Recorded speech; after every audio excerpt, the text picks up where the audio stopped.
जय श्री कृष्ण। राधे कृष्ण। ओम नमो भगवते वसुदेवाय।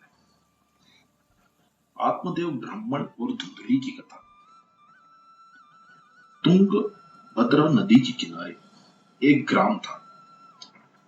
वहां आत्मदेव नामक एक ब्राह्मण अपनी पत्नी धुंधली के साथ रहता था। आत्मदेव पवित्र था, परंतु धुंधली स्वभाव से क्रूर और झगड़ने वाली और दूसरों की नुक्ताचीनी करने वाली थी।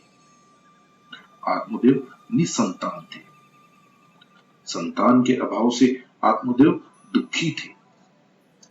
संतान के लिए आत्मदेव ने बहुत प्रयत्न किए, परंतु कोई सफलता नहीं मिली। अतः उन्होंने आत्महत्या करने का निश्चय किया। आत्मदेव ने वन की ओर प्रयाण किया। घूमते फिरते रास्ते में नदी का किनारा आया। वहां उन्हें एक महात्मा मिले। आत्मदेव उस महात्मा के पास गए और रोने लगे। महात्मा ने उससे उसके दुख का कारण पूछा। आत्मदेव ने कहा कि मेरे पास खाने पीने के लिए तो बहुत कुछ है, परंतु मेरे पास खाने वाला कोई नहीं है। अतः मैं दुखी हूं। इसलिए मरने की इच्छा से आत्महत्या करने के लिए मैं यहाँ आया। महात्मा ने कहा कि तुम्हें कोई संतान नहीं है, यह तो परमात्मा की कृपा है। पुत्र परिवार न हो तो समझ लो कि श्री ठाकुर जी ने तुम्हारे हाथों से ही सब कुछ कराने को तुम्हारे भाग्य में लिखा है, और इसलिए तुम्हें कोई संतान नहीं दी। पुत्र तो दुख रूप है। ईश्वर जैसी भी स्थिति में रखे, वैसी ही स्थिति में संतोष मानकर ईश्वर का स्मरण करना चाहिए। संत तुकाराम महाराज कहते हैं, ईश्वर जिस स्थिति में रखे उसी में आनंद मनाना चाहिए। एक बार एक नाथ महाराज विठल नाथ जी के मंदिर में दर्शन करने गए। एक नाथ जी को सुयोग्य पत्नी मिली थी, इसलिए वे श्री भागवत का उपकार मानते हैं। वे कहते थे कि मुझे स्त्री का संग नहीं सत्संग दिया है। थोड़ी देर बाद उस मंदिर में भक्त तुकाराम जी दर्शन करने आए। तुकाराम जी की पत्नी कर्कशा थी। कर्कशा पत्नी के लिए भी तुकाराम भागवत का उपकार मानते थे। वे कहते थे कि भगवान, यदि तुमने अच्छी और सुंदर पत्नी दी होती तो मैं सारा दिन उसी के पीछे लगा रहता और तुमको भूल जाता। अतः मेरा तो कर्कशा पत्नी मिलने पर ही कल्याण हुआ है, भला हुआ है। एकनाथ जी को अनुकूला पत्नी मिली तो उन्हें इसी में भी आनंद है, और तुकाराम जी को प्रतिकूला पत्नी मिली तो भी उन्हें आनंद ही है। दोनों को अपनी अपनी परिस्थिति में संतोष है और भगवान का उपकार मानते हैं। अपनी पत्नी की मृत्यु हुई तो नरसिंह मेहता ने भी आनंद ही माना और कहा, अच्छा ही हुआ कि कुटुंब का झंझट छूट गया। अब तो मैं बड़े सुख से निश्चिंत मन से श्री गोपाल का भजन कर सकूंगा। एक संत की पत्नी अनुकूला थी, दूसरे की प्रतिकूला थी और तीसरे की संसार को छोड़कर चली गई। फिर भी ये तीनों महात्मा अपनी अपनी परिस्थिति में संतुष्ट हैं।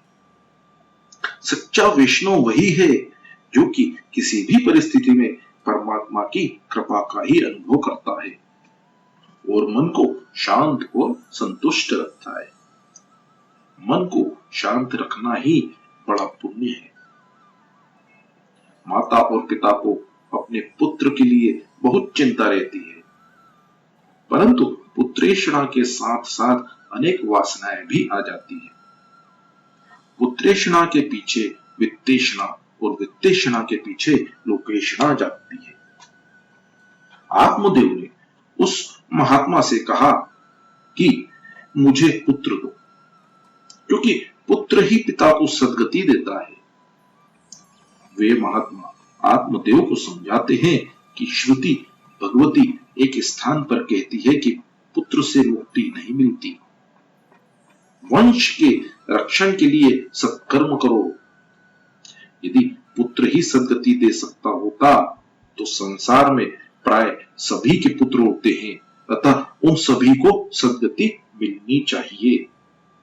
पिता को ऐसी आशा कभी नहीं रखनी चाहिए कि मेरा पुत्र श्राद्ध करेगा तो मेरी सद्गति हो जाएगी। श्राद्ध करने से वह जीव अच्छी योनि में तो जाता है, परंतु ऐसा मत समझो कि वह जन्म मृत्यु के फेर से छूट ही जाएगा। श्राद्ध और पिंडदान मुक्ति नहीं दिला सकते। श्राद्ध कर्म धर्म है। श्राद्ध करने से नरक से तो छुटकारा मिलता है, परंतु केवल श्राद्ध करने से मुक्ति नहीं मिलती। श्राद्ध करने की मनाही नहीं करते हैं। श्राद्ध करने से पितृगण प्रसन्न होते हैं और आशीर्वाद देते हैं। पिंडदान का सही अर्थ कोई समझता नहीं है। इस शरीर को पिंड कहते हैं। इसे परमात्मा को अर्पण करना ही पिंडदान है। यही निश्चय करना कि मुझे अपना जीवन ईश्वर को अर्पण करना है, और इसी प्रकार जीवन को ईश्वर को जो अर्पण करे उसी का जीवन सार्थक है और उसी का पिंडदान सच्चा है। अन्यथा यदि केवल आटे के पिंडदान से ही मुक्ति मिल जाती तो ऋषि मुनि ध्यान, योग, तप आदि साधनों का निर्देश करते ही क्यों? जीवन मृत्यु के त्रास से छुड़ाता है केवल सत्कर्म, और वह सत्कर्म भी अपना ही किया हुआ। स्वयं ही अपनी आत्मा का उद्धार करना है। जीव स्वयं ही अपना उद्धार कर सकता है। स्वयं अपने द्वारा ही अपनी आत्मा का संसार समुद्र से उद्धार करे और अपनी आत्मा को अधोगति की ओर न ले जाए। जीव का उद्धार वो स्वयं न करेगा और कौन करेगा? मनुष्य का अपने सिवा और कौन हितकारी हो सकता है? यदि वह स्वयं अपना श्रेय न करेगा तो पुत्रादि क्या करेंगे? ईश्वर के लिए जो जीता है उसे अवश्य मुक्ति मिलती है। श्रुति भगवती तो कहती है, जब तक ईश्वर का अपरोक्ष अनुभव न हो, ज्ञान न हो, तब तक मुक्ति मिलती ही नहीं है। मृत्यु के पहले जो भगवान का अनुभव करते हैं उन्हें ही मुक्ति मिलती है। परमात्मा के अपरोक्ष साक्षात्कार बिना मुक्ति नहीं मिलती। उसे आत्मदेव उसे जानकर ही मनुष्य मृत्यु का उल्लंघन कर जाता है। परम पद की प्राप्ति के लिए इसके सिवा अन्य कोई मार्ग है ही नहीं। श्री भगवान को जाने बिना दूसरा कोई उपाय नहीं है, अन्यथा केवल श्राद्ध करने से कोई मुक्ति नहीं मिलती है। अपने पिंड का दान करोगे अर्थात अपने शरीर को ही श्री परमात्मा को अर्पण करोगे तो तुम्हारा कल्याण होगा। अपना पिंडदान तुम स्वयं अपने हाथों से ही करो, वही उत्तम है।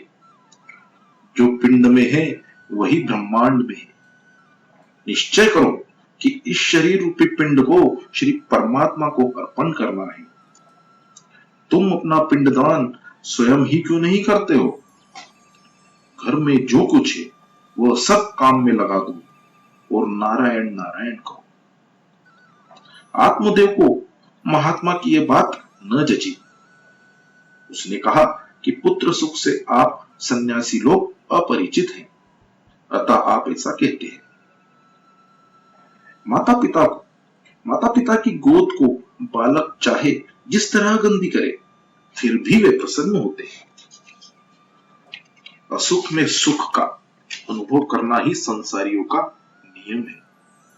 महात्मा ने सुंदर उपदेश दिया, फिर भी आत्मदेव ने दुराग्रह करते हुए कहा कि मुझे पुत्र दो, वरना मैं प्राण त्याग करूंगा।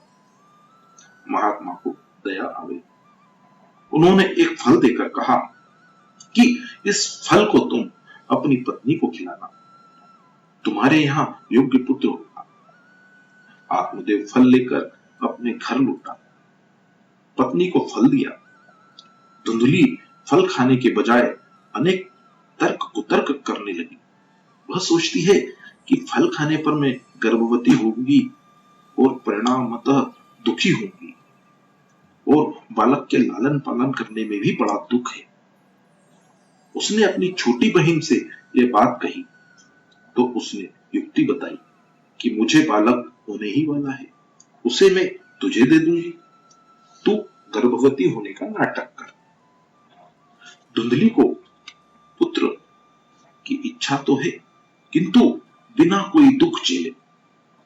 यह मनुष्य का स्वभाव है कि उसको सुख की इच्छा तो है, किंतु बिना किसी प्रयत्न के और बिना किसी कष्ट के। मनुष्य पुण्य करना नहीं चाहता, फिर भी पुण्य के फल की इच्छा करता है, और पाप करता है फिर भी पाप के फल को नहीं चाहता। छोटी बहन के कहने पर धुंधली ने वह फल गाय को खिला दिया और स्वयं गर्भवती होने का नाटक करने लगी। बहन का पुत्र ले आई और जाहिर किया कि यह मेरा पुत्र है। धुंधली ने अपने पुत्र का नाम धुंधुकारी रखा। दूसरी ओर जिस गाय को वह फल खिलाया गया था, उसने गाय जैसे कानों वाले मनुष्याकार बालक को जन्म दिया। उसका नाम गोकर्ण रखा गया। दोनों बालक बड़े हुए।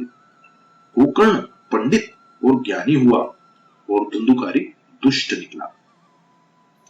श्री भागवत की कथा 3 प्रकार से है: आध्यात्मिक, आधिदैविक और आधिभौतिक। जरा सोचेंगे तो समझ में आएगी। मानव काया ही तुंग भद्रा है।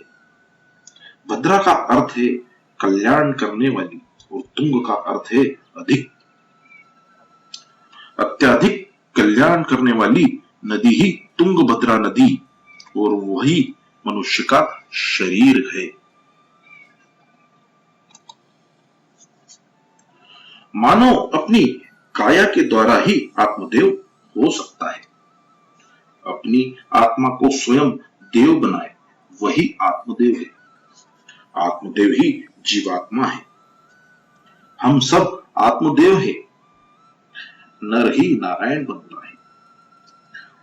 मानव देह में रहा हुआ जीव देव बन सकता है और दूसरों को भी देव बना सकता है। पशु अपने शरीर से अपना कल्याण नहीं कर सकते। मनुष्य बुद्धि वाला प्राणी होने के कारण अपने शरीर से अपना तथा दूसरों का कल्याण कर सकता है। गुस्सा करने वाली और कुतर्क करने वाली बुद्धि धुंधली ही है। प्रत्येक घर में यह धुंधली होती है। धुंधली कथा में भी उधम मचाती है। द्विधा वृत्ति ही यह धुंधली है। ऐसी द्विधा बुद्धि जब तक होती है तब तक आत्मशक्ति जागृत नहीं होती। बुद्धि दूसरों की बात में नाहक ही टांग अड़ाती है। यह बहुत बड़ा पाप है। मैं कौन हूं, मेरे स्वामी कौन है, इसका विचार बुद्धि नहीं करती।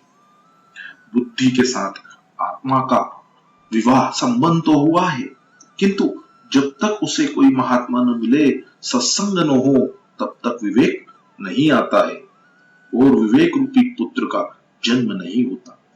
विवेक ही आत्मा का पुत्र है। आत्मा और बुद्धि के संबंध से विवेक रूपी पुत्र का जन्म यदि नहीं होगा तो संसार रूपी नदी में जीव डूबता जाएगा।